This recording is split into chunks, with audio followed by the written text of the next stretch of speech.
اسی طرح شادی شدہ زندگی میں انسان کی جسمانی ضرورت کا بھی جنسی ضرورت کا بھی ایک سائیکل ہوتا ہے۔ نو بیاہتا جوڑے آپس میں زیادہ جلدی ملتے ہیں، بڑھاپا آ جاتا ہے تو زیادہ وقفہ ہو جاتا ہے، لیکن شریعت کے تعلیمات کو دیکھیں تو یوں محسوس ہوتا ہے کہ ایک ہفتے کا وقفہ ایک مناسب وقفہ خیال کیا گیا ہے جس پر زندگی کا لمبا عرصہ انسان عمل کر سکتا ہے۔ اس لیے حدیث مبارکہ میں ہے، جمعہ کا دن چونکہ شریعت کے مطابق ویکینڈ کا دن ہوتا ہے، چھٹی کا دن ہوتا ہے، تو فرمایا نبی علیہ السلام نے، من غسل واغتسل یوم الجمعۃ، جو خاوند جمعہ کے دن خود بھی نہائے اور بیوی کو بھی نہلائے، تو اشارہ ہے کہ میاں بیوی آپس میں ملیں۔ ایک دوسری جگہ پر ہے کہ جو نہائے اور بیوی کی خوشبو لگائے۔ تو اس سے بھی اشارہ ملتا ہے کہ اس دن کا نہانا شریعت کی نظر میں صرف میل کچیل دور کرنا ہی نہیں بلکہ دل کے خیالات کو بھی پاکیزہ کرنا مقصود ہے۔ اس کے بعد پھر وہ بندہ جلدی اگر جمعہ کی نماز کے لیے چلے تو حدیث پاک میں اس کے فضائل آئے ہیں۔ پہلی فضیلت کہ ہر قدم پر 1 سال کے روزے اور 1 سال کی نمازوں کا ثواب ملتا ہے۔ دوسری فضیلت کہ ایسا کرنے پر اللہ تعالی خاوند کو 2 ثواب دیتے ہیں، ایک اپنے غسل کا ثواب، ایک بیوی کے غسل کا ثواب۔ اور غسل کا ثواب دوسری حدیث میں ہے کہ انسان جب جنابت کا غسل کرتا ہے تو جتنے پانی کے قطرے جسم سے گرتے ہیں ہر ایک کے بدلے اللہ گناہوں کو معاف فرما دیتے ہیں۔ اور تیسرا انعام اللہ اس دن یہ دیتے ہیں کہ ایک جمعہ سے لے کے دوسرے جمعہ تک کے جتنے گناہ ہوتے ہیں اللہ تعالیٰ معاف فرما دیتے ہیں۔ یہ کتنا خوبصورت دین ہے کہ جس نے انسان کے کھانے پینے سونے اور جنسی ضروریات تک کا خیال رکھا اور میاں بیوی کو ترغیب دی کہ دیکھو عبادت کی نیت سے ملو گے، ضرورت بھی پوری ہوگی اور تمہیں اللہ کے ہاں اجر ملے گا۔ اس کو کہتے ہیں ہم خرما و ہم ثواب، کھجور بھی کھاؤ اور ثواب بھی پاؤ۔ تو یہ انسان کی جو جنسی ضرورت ہے اس کا بھی ایک سائیکل ہے۔ جب ایک دفعہ یہ پوری ہو جاتی ہے تو پھر درمیان میں کچھ وقت ہوتا ہے جس میں خاوند اپنے کاموں میں مصروف ہو جاتا ہے، بیوی اپنے کاموں میں مصروف ہو جاتی ہے۔ جیسے سمندر کے کنارے رہنے والے لوگ جانتے ہیں کہ ایک منتھلی سائیکل ہوتا ہے ہائی ٹائیڈ اور لو ٹائیڈ کا۔ 13، 14، 15 جب چاند کی تاریخ ہوتی ہے تو لہریں 10-10 فٹ اوپر اچھل کر آتی ہیں، اور جب پہلی تاریخ ہوتی ہے تو بالکل کام اینڈ کوائٹ ہوتا ہے۔ یہی انسان کی جنسی ضرورت کا معاملہ کہ عام طور پر جب انسان کی ضرورت پوری ہوتی ہے تو پھر لو ٹائیڈ کا وقت رہتا ہے، مگر کچھ وقفہ گزرنے کے بعد دوبارہ یہ ہائی ٹائیڈ ہو جاتی ہے۔ اس میں بھی اللہ کی ایک حکمت ہے کہ اگر ہر وقت میاں بیوی پر ہائی ٹائیڈ کی کنڈیشن رہتی تو مرد تو پھر گھر میں ہی پڑے رہتے، عورتوں کے طواف میں ہی مشغول رہتے، نہ کوئی کاروبار کر سکتا نہ کوئی فیکٹری چلا سکتا۔ عورتوں کا بھی معاملہ اسی طرح کہ وہ بھی بچوں سے لاپرواہ ہوتی، ہر وقت خاوند کی بغل میں گھسی رہتی۔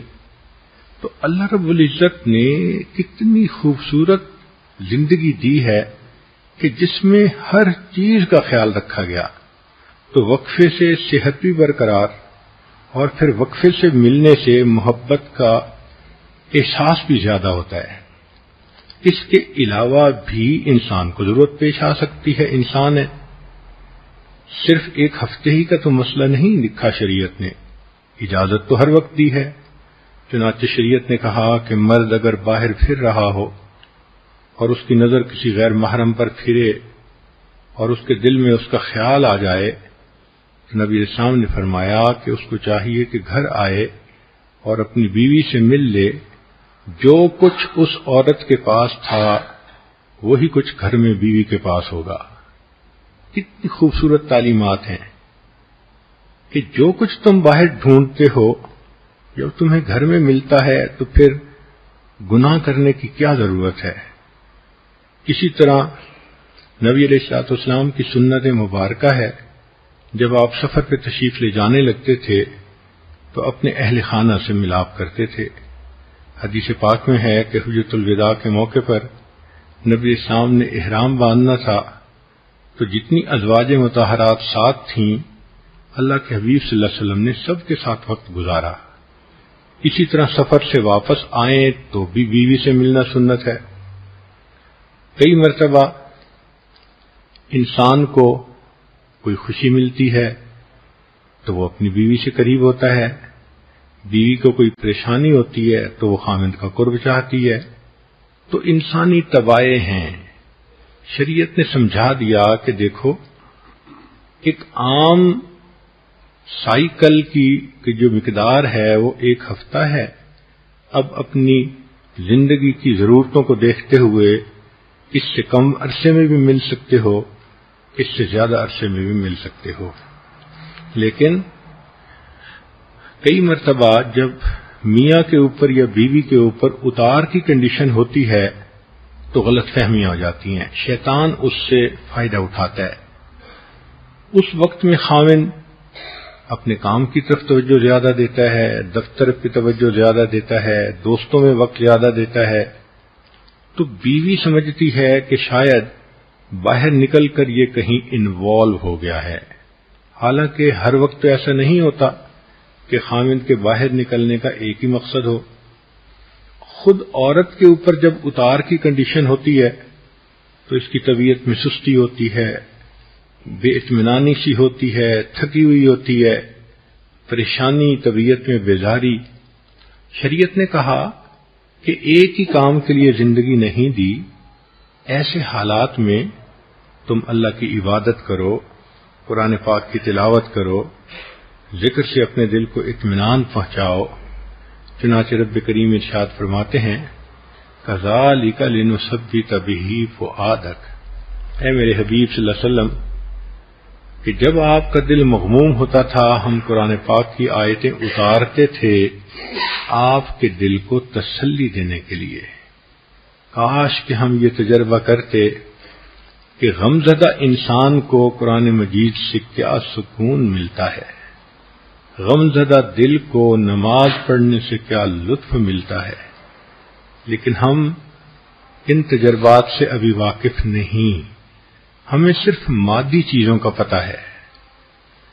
اللہ رب العزت نے جو دلوں کا سکون نیکی میں رکھا ہے وہ آپ کو ڈھونڈنے سے بھی دنیا میں کہیں نہیں مل سکتا. تاہم میاں بیوی ایسے وقت میں بہت ایک دوسرے کا خیال رکھیں، کیونکہ جھگڑوں کی بنیاد یہی ہوتی ہے. عورت کئی مرتبہ قریب ہونا چاہتی ہے، مرد جان چھڑاتا ہے. عورت باتیں کرنا چاہتی ہے، مرد چپ لگا جاتا ہے. تو عورت کی غلطی یہ کہ مرد کی اتار کی کنڈیشن میں خاموشی کو جدائی نہ سمجھے، اور مرد کی غلطی یہ کہ عورت اگر پریشان ہے اور باتیں شیئر کرنا چاہتی ہے تو complaining does not mean blaming. اگر وہ کوئی کمپلین کر رہی ہے تو وہ بلیم نہیں کر رہی، وہ حالات سنا رہی ہے، تو اس کو سن لینا چاہیے. بہرحال شادی شدہ زندگی میں میاں بیوی کو سمجھداری سے کام لینا چاہیے، اسی لیے تو یہ میچورٹی کا کام ہے. بعض ملکوں کا قانون ہے کہ ووٹ دینے کی عمر 18 سال اور شادی کی عمر 21 سال. وجہ کیا؟ اس لیے کہ ملک چلانا آسان ہے اور بیوی کا گھر چلانا ایک مشکل کام ہے.